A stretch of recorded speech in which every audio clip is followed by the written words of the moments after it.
कितनी मोहब्बत थी तुम्हें भाभी से जो बीवी से नहीं हो रही थी? देखें ना, ये मोड़ पे आके इंसान जान भी दे देता, फांसी हो सकती है मुझे।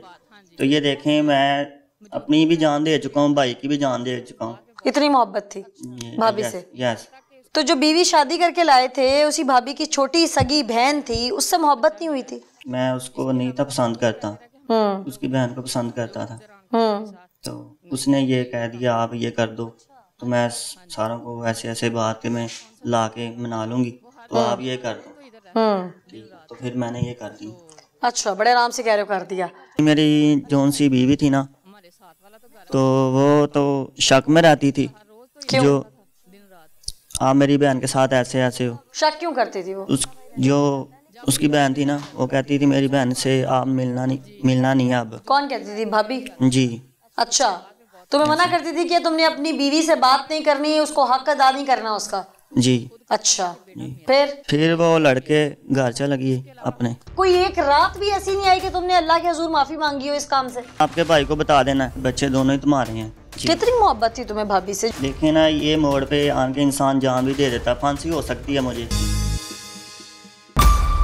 नाज़रीन, अभी तक ये जितनी कहानी मुझे गोलमाल सुना रहा है उसमें कितनी सच्चाई है, यही जानने के लिए एसएचओ साहब हमारे साथ मौजूद है, अकरम साहब, जो कि स्पॉट पे भी पहुंचे। इन्हीं से बात करते हैं। अकरम साहब, ये मुझे अभी तक जो कुछ सुना रहा है, आपने तफ्तीश की होगी, स्पॉट कवर किया होगा, लोगों से पूछा होगा, हमने भी अपने तौर पे पूछा है, आपने क्या अखज़ किया कि इसमें सच क्या है? ये जो लड़का इकराम जिसने कत्ल किया है, ये इमरान का छोटा भाई है। इमरान की शादी को हुए तकरीबन 10 साल गुजर चुके हैं, उसके 2 बच्चे भी थे, लेकिन उसकी जो बीवी थी ना, उसके साथ इसका रिलेशन था, जिसकी वजह से इनके घर अक्सर लड़ाई होती थी। बहन भाइयों को भी पता था इस बात का। 8-7 साल गुजरने के बाद भाई ने अपनी बीवी के साथ मशवरा किया कि ऐसे नहीं जान छूटती, तो इसकी शादी तेरी बहन के साथ करते हैं। वो इन्होंने शादी भी कर दी, लेकिन ये लड़का बाज नहीं आया अपनी लड़की से। लेकिन जब ये जिस दिन ये वकूआ हुआ है 29/11/2021 को, उस दिन ये अपने एक दोस्त को साथ लेकर बाइक पे गया है, उसको बाहर खड़ा किया और जाकर उससे गलोगीर हुआ है। वो इससे बड़ा था, लामहला उसने इसको डांटा डपटा, लेकिन इसके पास पिस्टल था, इसने यके बाद धीरे 3 फायर उसको मारे। उस दिन लड़ाई की वजह यही थी कि वो जो इसकी बीवी थी वो अपनी बहन की वजह से और इसकी करतूत की वजह से रूठ कर अपने मेके जा चुकी थी। ये जो बर्दाश्त नहीं अब कर रहा था, इसने कहा कि इससे शादी करूँगा, जो मेरी भाई की बीवी है उसके साथ शादी करेंगे। इसके दिमाग में खमार था, इसने जाके भाई को कत्ल कर दिया। कोई जायदाद प्रॉब्लम नहीं है, कोई और चीज़ नहीं है, सिर्फ खमार और इस खबासत ने इससे वो भाई को कत्ल करवा दिया। कत्ल में इसकी भावत जो कि इसके साथ ताल्लुकात में थी, उसका कोई किरदार, उसकी मुशावरत या उसकी कोई लगाई बुझाई शामिल है? ऐसी बातें मुझे करते हुए भी इस उम्र में शर्म आएगी कि जो कुछ इन्होंने किया, जो लोग उधर के जिन लोगों ने इस तमाम वाक़े को वेरीफाई किया, उनको भी शर्म आती है इनकी बातें बताते हुए। अच्छा। कि ये ऐसे लोग हैं। हेड साहब, आप भावश को शामिल तफ्तीश करेंगे? इंशाल्लाह ताला। तफ्तीश जारी है, ये लोग शामिल तफ्तीश है। वेपन आपने ले लिया? वेपन हमने बरामद कर लिया है, शामिल तफ्तीश है इंशाल्लाह ताला। अकरम साहब, कितने फायर और कहाँ लगे थे? इसने उसको फायर तो 5-6 फायर किए थे, लेकिन उसको 3 फायर उसकी बॉडी को टच हुए हैं। एक उसके गले में फायर लगा है, एक उसके पेट में फायर लगा है, एक बाएं बाजू पे फायर लगा है, लेकिन जो पेट और गले में लगा है वो उसकी डेथ के मौजूब बने। तुमने उसकी जान अपनी शादी के बाद भी नहीं छोड़ी, हालांकि तुम्हारी बीवी तुम्हारी हम उम्र थी, नौजवान थी, कुंवारी थी, तो तुमसे शादी करके आई। इसके बावजूद तुमने एक अपने से 12 साल की बड़ी उम्र की औरत, 2 बच्चों की माँ, तुम्हारी सगी भाभी, उसके साथ तुमने अपने ताल्लुकात रवा रखे और फिर तुमने नाजायज असलहा खरीदा और अपने भाई को कत्ल कर दिया। वो कहती थी इसको मार दो, हम दोनों शादी कर लेंगे। बच्चे थे ना जी, उसके? जी। तो क्यों मारना चाहती थी शौहर को? कहती है आपसे मैं प्यार करती हूँ, तो उसको मारो, तो कोई बात नहीं है, हम दोनों शादी कर लेंगे। ऐसे ही उसने बोला, तो मैंने भी ऐसे प्लान बनाया, पिस्टल लिया, तो भाई से बात की, वो लड़ने लग पड़ा, मैंने उसको खैर मार दी। तुमने सोचा नहीं भाई के 2 बच्चे भी हैं? भाभी कह रही थी ये बच्चे दोनों ही तुम्हारे हैं, तो आप मुझसे शादी करोगे? अच्छा जी। तो फिर तुमने कहा नहीं कि ये ऐसा नहीं हो सकता है, मेरा भाई है? जी, मैंने उसको बोला था वो कहती आप करोगे भी। अच्छा, फिर बस ये मैंने प्लान बनाया। कितने दिन से प्लान कर रहे थे? 1 माह में। 1 माह से कर रहे थे? ये मारने वाला 1 माह में प्लान हुआ है। मारने के तो और भी बहुत सारे तरीके हैं। वो खुद घर में रहती थी, खुद भी मार सकती थी, तुम्हें क्यों कहती थी मार दो? ये तो उसी को पता हो, उसने क्यों मुझे कह दिया। वो और भी तुमने मार भी सकती सिर्फ थी। ये पिस्टल वाला तरीका ही क्यों चुना? जी और भी बहुत सारे तरीके थे। जी, ये भी आए थे। तो मुझे वो कहती थी पिस्टल ले आओ, छुरी छरी से ये काम नहीं चलेगा, मेरे पे इल्ज़ाम आएगा, तो आप खुद मारो इसको। अच्छा, कत्ल होता है, कत्ल के बाद मुकदमा दर्ज होता है, पुलिस भी आ जाती है, इसके लिए भी कोई प्लान किया हुआ था?